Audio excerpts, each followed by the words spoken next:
nome Neemias significa confortado por Yahvé, ou Deus conforta. Neemias se preocupava profundamente com o bem-estar físico e espiritual de seu povo, e Deus usou Neemias para proteger e liderar o povo judeu em Jerusalém. Assim ele cumpriu o significado de seu nome. Dito isso, que lições podemos aprender de sabedoria, coragem e devoção de Neemias a Deus? Então, no vídeo de hoje falaremos sobre a história de Neemias. O meu nome é Lucas Dário e sejam bem-vindos ao Testemunhando Jesus Cristo. Onde aumentou o pecado, transbordou a graça.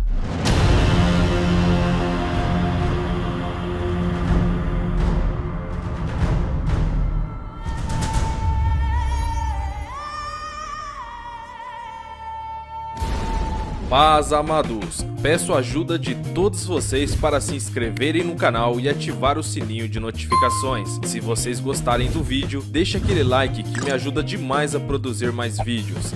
Sem mais delongas, vamos pro vídeo. O copeiro Neemias.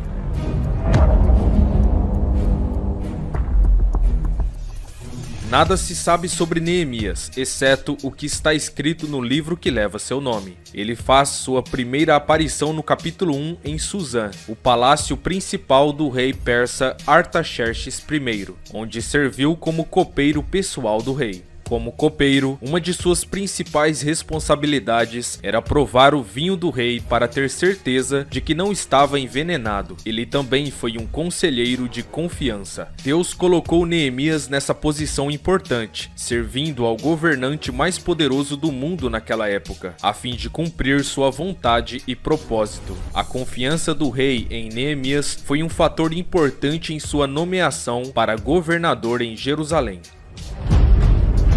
Notícias tristes para Neemias.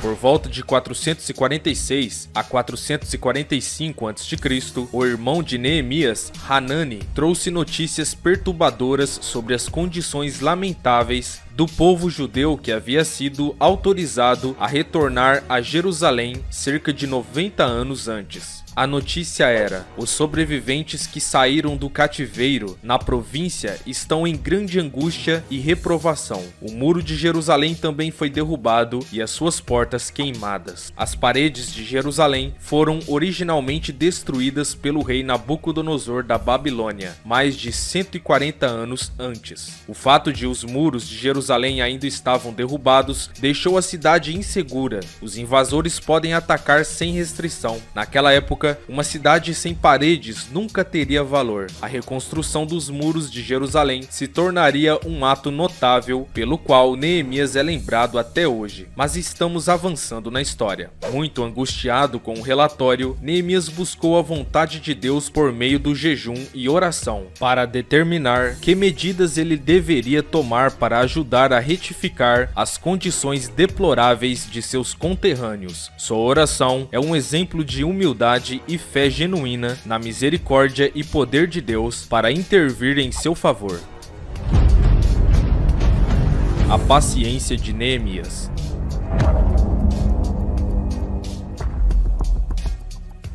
Neemias percebeu a urgência da situação e pediu em oração: dê sucesso ao seu servo hoje, concedendo-lhe favor na presença deste homem. No entanto, demorou 4 meses antes que ele tivesse a oportunidade de fazer seu pedido ao rei. Mesmo enquanto estava conversando com o rei, ele silenciosamente orou por favor. Nenhuma razão específica é dada para este atraso. Às vezes, pode haver um intervalo de Deus antes que Deus responda às nossas orações, e temos que aprender a esperar pacientemente até que ele o faça. Paciência ou longanimidade é fruto do Espírito Santo, e há recompensas para aqueles que desejam colocar esse traço de caráter em prática. Neemias era um homem paciente, e essa é uma das razões pelas quais ele é considerado um dos maiores líderes do Antigo Testamento, centrados em Deus.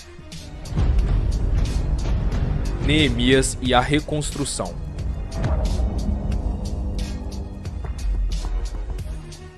A paciência de Neemias foi finalmente recompensada e no momento oportuno, ele pediu permissão ao rei para ser enviado a Judá para reconstruir a cidade de Jerusalém. Depois que o rei consentiu em seu pedido, Neemias também pediu documentos oficiais ao rei para permitir que ele viajasse a Jerusalém e os suprimentos que seriam necessários para reconstruir o muro. Quando ele chegou, ele trabalhou incansavelmente para reconstruir as paredes e, apesar da oposição contínua, milagrosamente completou a tarefa em 52 dias. Depois de permanecer em Jerusalém por 12 anos, Neemias foi chamado de volta à corte real persa. Mais tarde, depois de certos dias, ele voltou a Jerusalém e continuou a reforma religiosa e econômica entre o povo. A disposição e caráter de Neemias.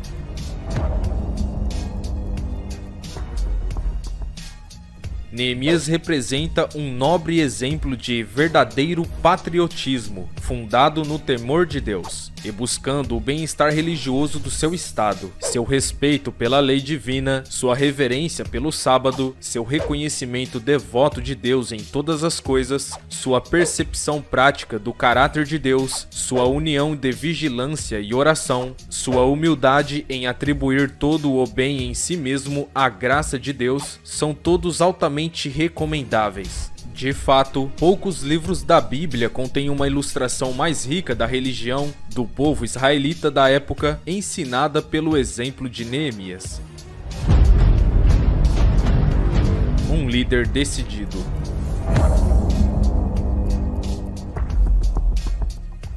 Foi Deus quem capacitou Neemias com forte convicção, determinação e um profundo senso de dever para com a nação, mas acima de tudo, para com Deus. Apesar da oposição forte e persistente de Sanbalate e Tobias, que tentaram impedir a reconstrução do muro da cidade, Neemias não foi dissuadido de seu objetivo. Seus inimigos zombaram de suas tentativas, ameaçaram atacar os trabalhadores e até mesmo ameaçar tirar sua vida. Existem poucos homens na Bíblia que exemplificam a forma de caráter, fé e confiança em Deus que Neemias exibiu. Como se isso não bastasse, imagine ter que lidar com o desânimo e as adversidades de seus concidadãos, que estavam angustiados por causa da insensibilidade gananciosa de nobres e governantes. E para piorar as coisas, alguns dos governantes conspiraram contra Neemias com seu adversário Tobias. Não é de se admirar que o profeta Daniel descreveu esse período como tempos difíceis. No entanto, esses problemas não impediram Neemias de cumprir suas responsabilidades. Quando enfrentou oposição pela primeira vez, ele respondeu a seus adversários: "O próprio Deus do céu nos fará prosperar. Portanto, nós, seus servos, nos levantaremos e edificaremos." Ele nunca vacilou de suas convicções firmes. A coragem de Neemias.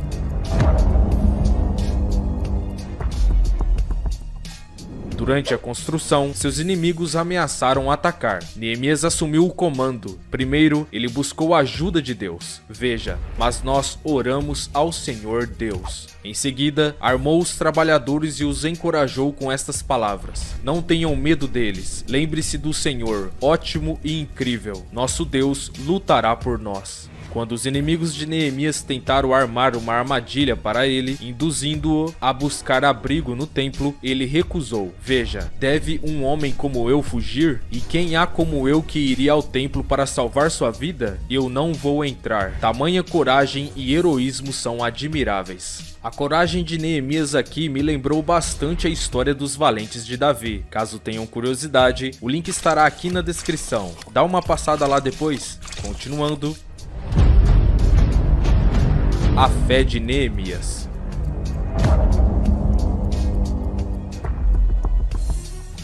No Novo Testamento, as obras são descritas como uma parte importante da fé, como Tiago explicou. Mas você quer saber, ó homem insensato, que a fé sem obras é morta? Não foi nosso pai Abraão justificado pelas obras quando ofereceu seu filho Isaque no altar? Você vê que a fé estava trabalhando junto com suas obras, e pelas obras a fé foi aperfeiçoada? Os esforços de Neemias para reconstruir o muro ao redor de Jerusalém exibiram esse importante componente da fé. fé. Ele não apenas confiou em Deus para abençoar seus esforços, mas também fez uma parte fisicamente para concluir o projeto.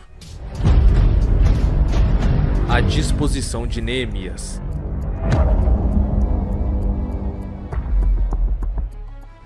Embora Neemias tivesse autoridade, ele e sua família não arrecadavam impostos do povo, como fazia o rei Salomão, arrecadando 666 talentos de ouro todo ano. Essa quantia é descrita em Apocalipse como o número da besta. Caso tiverem curiosidade em saber o envolvimento do rei Salomão com o número da besta, vou deixar um link aqui na descrição. Mas enfim, tampouco adquiriu bens imóveis para seu benefício e uso pessoal. Em vez disso, ele concentrou sua atenção em terminar o trabalho do muro. É notável que ele também forneceu comida para as pessoas que se reuniam à sua mesa. Neemias se preocupava com os outros. Veja, apesar disso, não exigia as provisões do governador, porque a escravidão pesava sobre este povo. Ele era realmente um excelente servo de Deus que estava disposto a estabelecer o alto padrão que Deus exigia, mesmo que isso significasse perda pessoal, desconforto ou dor.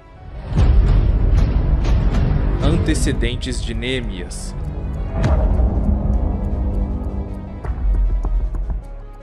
Nas escrituras hebraicas, o livro de Neemias e Esdras eram considerados um só. Esdras e Neemias continuam onde termina o livro de 2 Crônicas. Esdras e Neemias apresentam os eventos de dois períodos distintos da restauração de Israel à terra após o exílio, o retorno dos exilados e a reconstrução do templo, em 538 a 516 a.C., o estabelecimento da vida religiosa da comunidade e ambiente físico, que no caso Neemias foi levantado por isso. Assim, Neemias continua a história de Esdras e narra o episódio da reconstrução dos muros de Jerusalém e o estabelecimento final da comunidade judaica. Caso tenham curiosidade sobre a história de Esdras, vou deixar um link aqui na descrição. Dá uma passada lá depois. Continuando, o período de tempo coberto por Esdras e Neemias é cerca de 100 anos e se estende desde o decreto de Ciro o Grande em 538 a.C. até a reforma final sob Neemias. Quando Neemias foi para Jerusalém por volta de 444 a.C., Esdras estava lá há 13 anos. Esdras era um sacerdote e Neemias um governante civil, mas eles trabalharam juntos em harmonia para promover a reforma espiritual e econômica na cidade. A intervenção de Deus.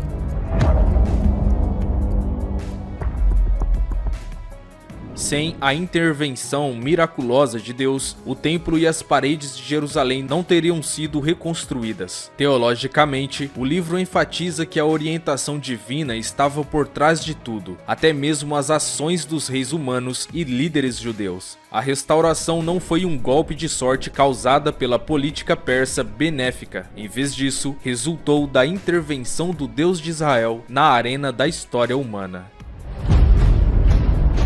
Esboço do livro de Neemias.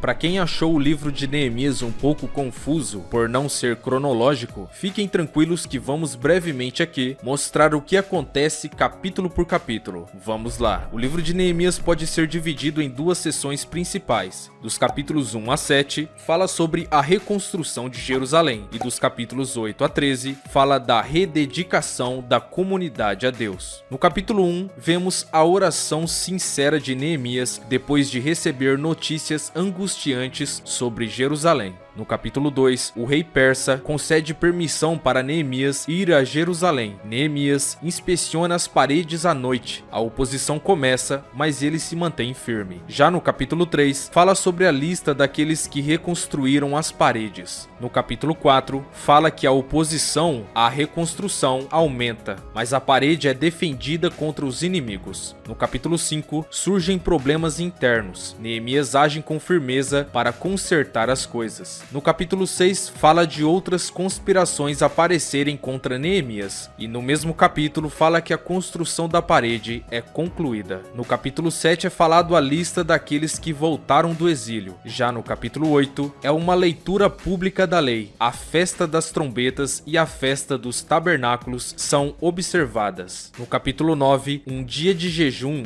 arrependimento e novo compromisso é descrito. No capítulo 10, fala de outra lista daqueles que prometeram obedecer. No capítulo 11, fala de mais uma lista dos que se estabeleceram em Jerusalém e arredores. No capítulo 12, fala dos sacerdotes e levitas listados. As paredes são dedicadas e os deveres do templo delineados. No capítulo 13, fala de abusos durante a ausência de Neemias e suas reformas. Aqui se encerra o esboço do livro de Neemias. Porém, que abusos são esses durante sua ausência? Descrito no capítulo 13? Vamos ver. Neemias capítulo 13.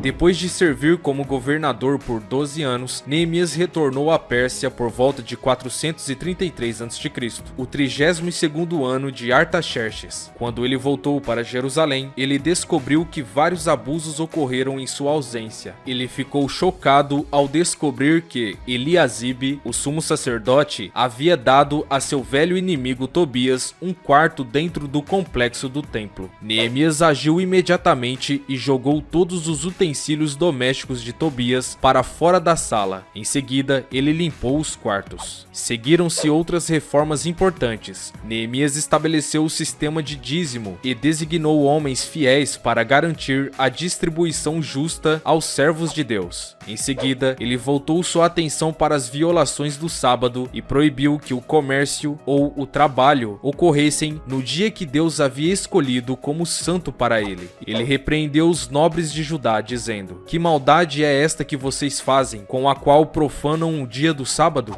Neemias ficou extremamente zangado quando percebeu que os homens de Judá estavam se casando com mulheres de outras culturas. Ele percebeu que as esposas dessas culturas pagãs introduziriam falsas ideias no sistema religioso judaico de adoração e tomou as medidas necessárias para impedir essa prática prejudicial.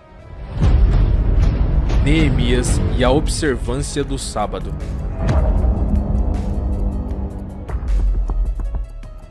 Uma das questões religiosas que particularmente irritou Neemias foi a disposição do povo de violar as instruções de Deus para a observância do sábado semanal. Anteriormente, o povo de Jerusalém havia se regozijado muito com a restituição dos dias santos anuais, mas parece que com o passar do tempo, eles se esqueceram de observar o sábado semanal. O ensino de Deus era que os sábados semanais e os dias santos anuais deviam ser observados como santas convocações e que nenhum trabalho deveria ser feito nesses dias. Mas essa instrução de Deus foi obviamente ignorada por algumas pessoas em Jerusalém, visto que comerciantes de outras nações vinham regularmente a Jerusalém e faziam negócios com os residentes da cidade no sábado. Muitos anos antes da queda de Jerusalém para a Babilônia, Deus, por meio do profeta Jeremias, advertiu os residentes da cidade que guardar o sábado levaria à prosperidade e ignorar o sábado resultaria em punição. O povo se recusou a obedecer e a cidade de Jerusalém caiu.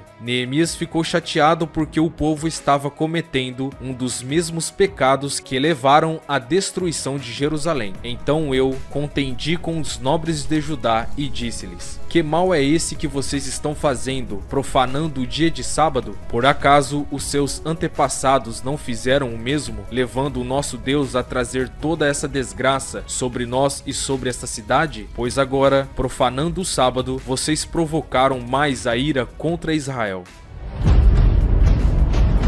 Bênçãos por obediência.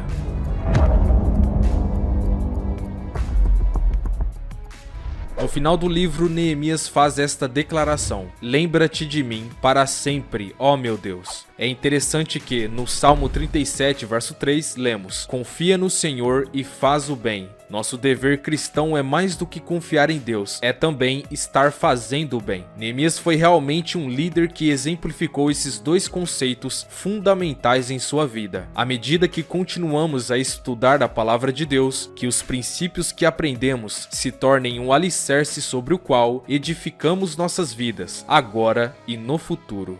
E esse foi o vídeo, amados. Se vocês gostaram desse vídeo, deixe seu gostei, se inscrevam no canal e não se esqueçam de ativar o sininho de notificações. Deus abençoe a todos, até o próximo vídeo.